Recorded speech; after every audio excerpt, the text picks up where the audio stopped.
Y a esta hora de la noche saludo ya a nuestra psicóloga de cabecera, Alejandra Vallejo Nájera. Alejandra, buenas noches. Muy buenas noches. ¿Qué tal estás? ¿Tú cómo andas de ánimos? Yo bien. Ah, bueno. Bien. Mira, te iba a preguntar, oye, ¿te damos mucho la lata, el equipo de este programa? Porque claro, teniendo una psicóloga de cabecera a nuestras manos... Aquí los mensajitos, las consultas privaditas... Oye, pues no, os portáis genial, ¿sabes por qué? Porque eso no sé, si es que estamos muy bien claro, sin o que duda. Nos cortamos un poco. Pues quizá ambas cosas. Yo de lo segundo no me entero. Yo solo me entero de que preguntáis casi nada, prácticamente. Y cuando preguntáis no es para Pero vosotros. Pero ya te digo yo que estamos fatal, ¿eh? No.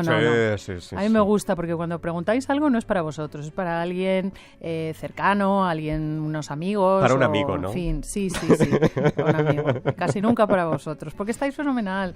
Oye, pero de lo que vamos a hablar hoy es personas que no están muy bien y sufren muchísimo las propias personas, o sea, los que padecen el trastorno bipolar, y también sufren, por supuesto, muchísimo los familiares. Ojo, porque es un tema muy complicado. Es un tema complicado y es un tema difícil, que entra en el ámbito de la psiquiatría. Y aquí, de nuevo, me oís hablar de esto muchísimas veces porque qué irresponsabilidad por parte de algunos de mis compañeros de No se puede profesión. Generalizar, ¿eh? No, algunos, sí algunos que asumen la responsabilidad de una terapia a alguien que tenían que derivar a un médico psiquiatra. Por eso está conmigo hoy la doctora Eva Jaureguizar, que es médico psiquiatra, fue médico adjunto en el Hospital Gregorio Marañón de Madrid y uno de los pioneros en psiquiatría comunitaria, que luego hablaremos de lo que es eso. Pero además es algo que a mí me fascina, psicosomatóloga.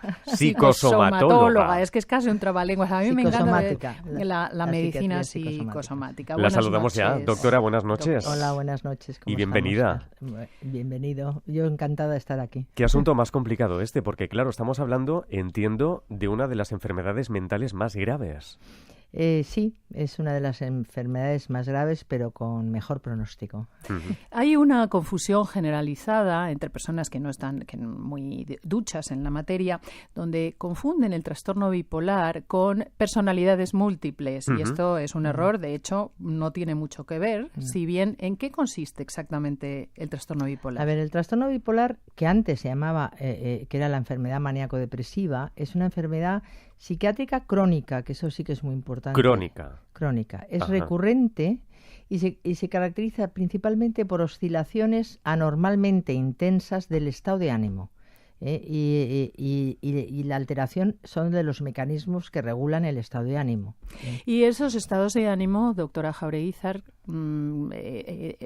son en espejo, literalmente. Es decir, la persona puede estar profundamente deprimida, profundamente triste, con falta total de energía hasta para levantarse de la cama, y quizá horas después o un día después pasar al extremo exactamente contrario, una euforia desmedida donde compra pisos, hace grandes negocios, se cree que se puede comer el mundo. O sea, son cambios muy bruscos. Son cambios bruscos. De hecho, nosotros los definimos como episodios maníacos, episodios hipomaníacos, episodios mixtos y episodios depresivos. Hay que decir que la manía no tiene nada que ver con ser maniático, ser quisquilloso. No. La manía es una cosa. Precisamente es el cuadro más grave de esta enfermedad. O sea, sin embargo, los familiares, cuando ven que la persona ha salido, su paciente, su ser querido, ha salido de la tristeza profunda y de repente, ¡uy, que le veo de repente contentísimo! No se dan cuenta que ese estar contentísimo, eufórico muchísimas veces, alegre, dicharachero,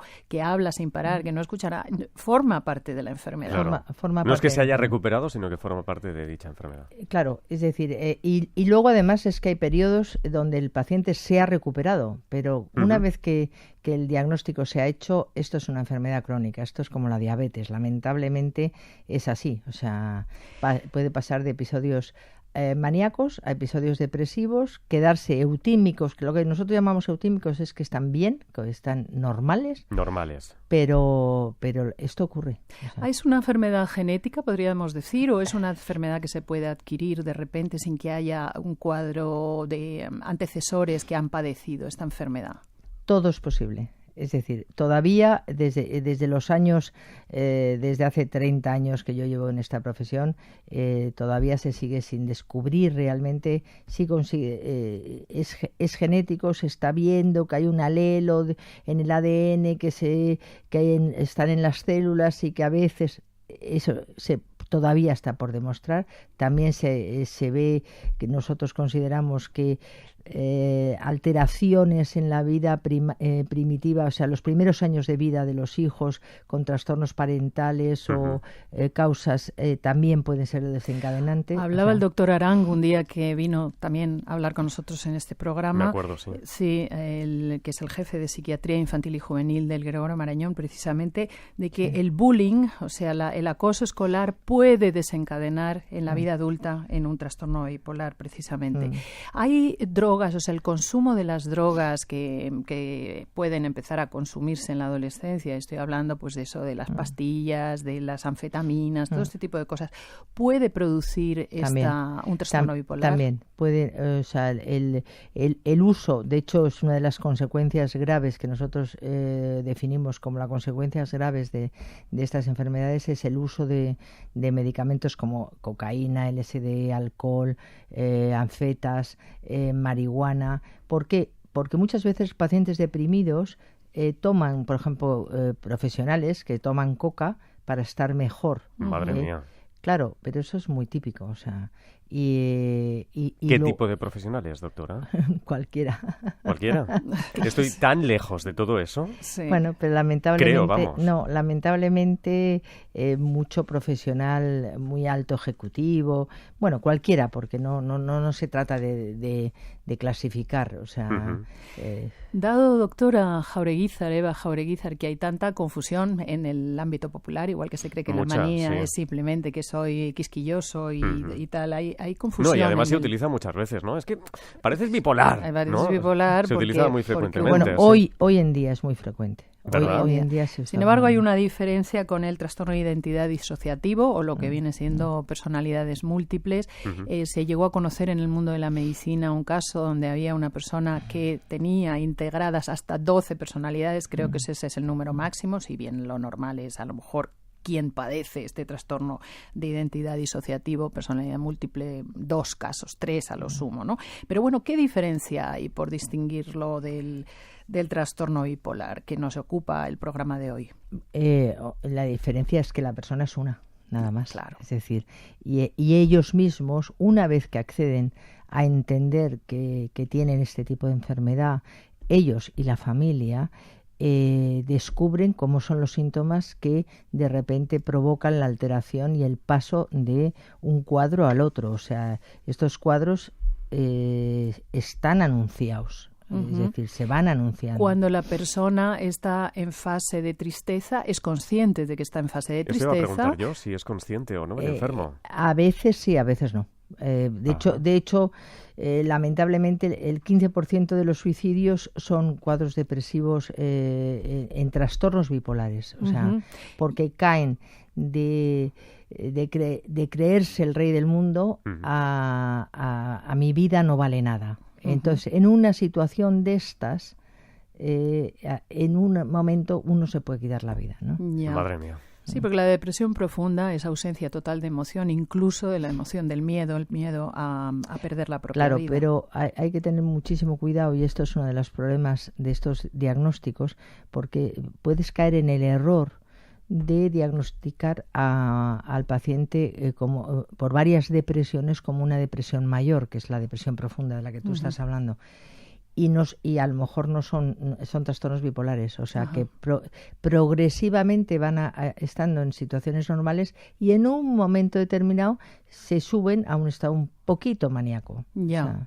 Y eso es un dato súper importante para la familia a tener en cuenta, que es que en el trastorno bipolar hay fases de euforia desmedida y de euforia desmesurada que pueden llevar a la persona hasta arruinarse, porque hacer grandes negocios, como decía una paciente a la que escuché una vez, yo me compré hasta 7 pisos en ese periodo que me duró 3 días, ¿no? Sí. Eso hay que el gran drama del médico psiquiatra es que es el único médico médico que no ve el órgano sobre el que está actuando. O sea, un cardiólogo ve el corazón, un traumatólogo ve los huesos, pero aquí, y eso que la medicina, sobre todo las imágenes cerebrales, han permitido avanzar muchísimo. De hecho, yo recuerdo a mi padre cuando ejercía la profesión, ha fallecido hace ya 30 años, pero decía ahí que en su época no se curaban las obsesiones. Y hablando de eso, ¿qué diferencia hay entre el trastorno bipolar y el llamado trastorno obsesivo-compulsivo? No tiene nada que ver. Nada que ver, nada sí. que ver. El trastorno obsesivo-compulsivo es otra enfermedad, pero es una enfermedad, digamos, dentro de la característica de los neuróticos. O sea, neurótico grave, pero neurótico. Un trastorno obsesivo-compulsivo es el que padece la persona que se necesita lavar las manos continuamente, pero no pasa por fases de... O se quitan pelitos en el las cejas, o que hacen tics, y ruiditos, o que hacen... Pero son trastornos neuróticos, nunca llegan a tener un trastorno psicótico. ¿Qué diferencia hay entre un trastorno psicótico y neurótico? La pérdida de la realidad. El trastorno psicótico es el que en un momento determinado el paciente pierde la realidad, entonces o delira o alucina. Son los dos puntos más importantes para que se puedan entender. El paciente que delira es que se cree otra persona. Pero de hecho, por ejemplo, los trastornos bipolares, ellos mismos, los propios pacientes, se quedan alucinados de cuando se les cuenta lo que decían o lo que querían hacer, alucinados cuando vuelven a la normalidad. O sea, no pueden llegar a entender que ellos hayan reaccionado, hayan hablado, hayan hecho cualquier cosa. Exacto. La mayoría de la gente... Sí, ¿pero de verdad no recuerdan nada? No, recordar sí, pero alucinan lenguaje popular, sí. O sea, alucinan de se sorprenden, ¿no? De que ellos pudieran, por ejemplo, estoy acordando de una paciente que se cree que la Virgen María le avisa y le dice cómo tiene que recoger a los niños pobres, no sé qué, y ella es atea totalmente, y luego cuando vuelve a la normalidad es que se muere de la risa diciendo no es posible, dice pero es que he dado de comer a todos los pobres de mi barrio. Entonces bueno, pues de repente este tipo de cuadros, hasta que llega un momento en que mete a más gente pobre en su casa y se tiene que salir ella, y ahí tiene ya el conflicto con todos los vecinos y demás. Entonces el problema... ¿Y esos cuadros cuánto tiempo duran? El tiempo que se trate, en el momento que se les empieza a medicar, empiezan a bajar. Pero pueden durar. Y este es un dato importantísimo, porque lógicamente la proximidad entre las primeras manifestaciones de la enfermedad y el poder acudir a un médico que trate esto es fundamental. Cuanto antes, mejor. Sí. Pero muchas veces la familia no sabe cómo actuar debido a que el propio paciente no reconoce lo que le está pasando y por lo tanto no quiere ir al médico. ¿Cuántas veces hay que se niega? Yo a mí no me pasa nada, yo no quiero ir, pues si me lleváis a la fuerza, y a la fuerza a un adulto no se le puede llevar. Claro. Entonces este es el gran drama muchas veces de las familias, que llaman, por favor, ¿cómo procedemos? ¿Qué hacemos cuando el propio psiquiatra o médico no puede contar nada de las intimidades del paciente? ¿Y qué se hace entonces? ¿Qué se hace doctora? entonces? ¿Cómo actuar? Pues mira, hablando de la medicina comunitaria de la que Alejandra hablaba, es decir, ahí hubo un cambio importantísimo en lo que es la psiquiatría en sí. Es decir, porque antes llamabas a la policía o llamaba el padre, la madre o el hijo, lo que sea, y te ingresaban directamente. Hoy en día tiene que ser autorizado por ellos mismos, claro. salvo que haya daño a un tercero o que haya amenaza, salvo alguna consideración importante que obviamente los psiquiatras nos las conocemos para poder detectarlas. Entonces, en ese momento, siendo ese el caso, ¿qué hace la familia? Porque este es el gran problema de la familia, aguantar e intentar convencer al paciente, que de todas maneras va a tardar mucho en por eso a veces lo que pasa que eso tarda cuando el trastorno bipolar está en hipomanía. O sea, que es está acelerado, está irritable, se cree el dios del bambo, idealiza, duerme poco, pero en una cosa llevadera.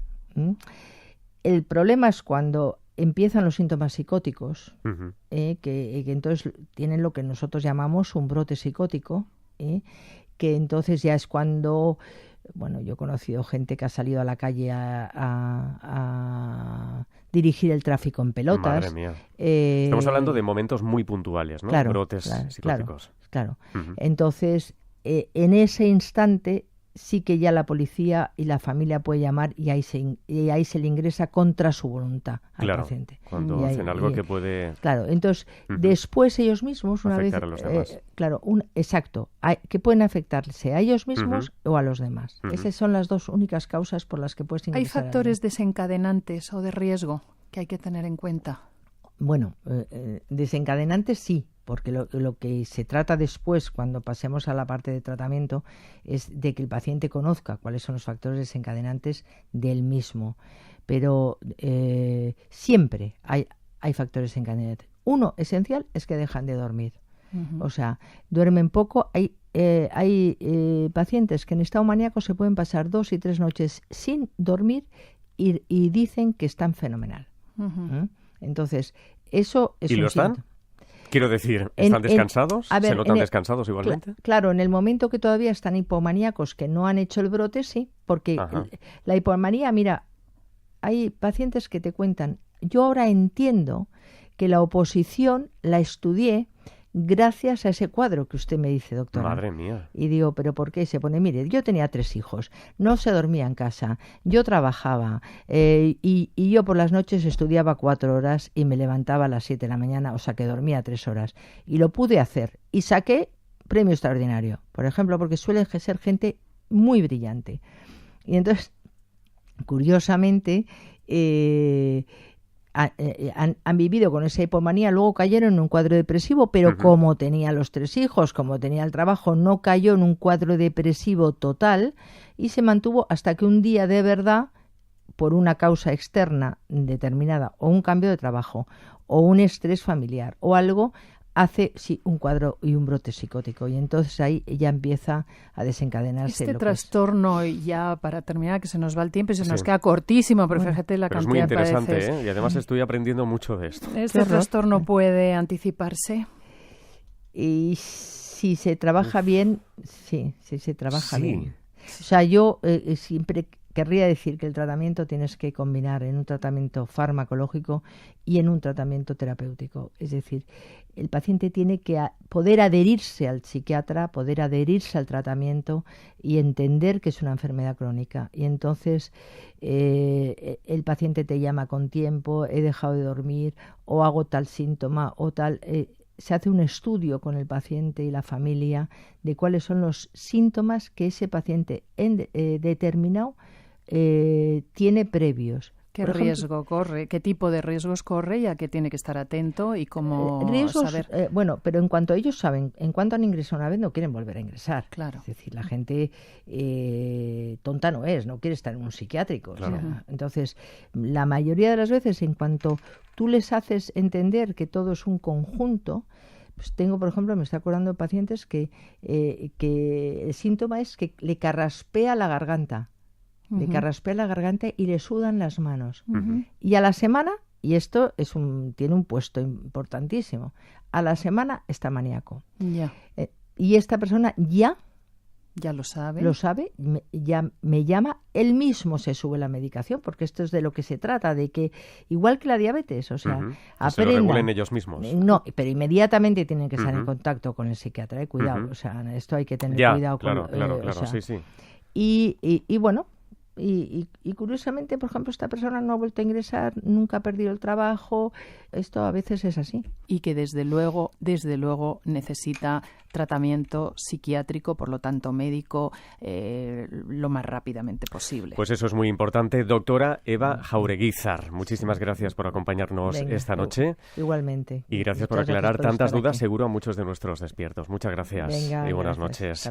Y Alejandra, hasta la semana que viene. Ya mismo. Cuídate mucho. Eso espero. Gracias. Adiós.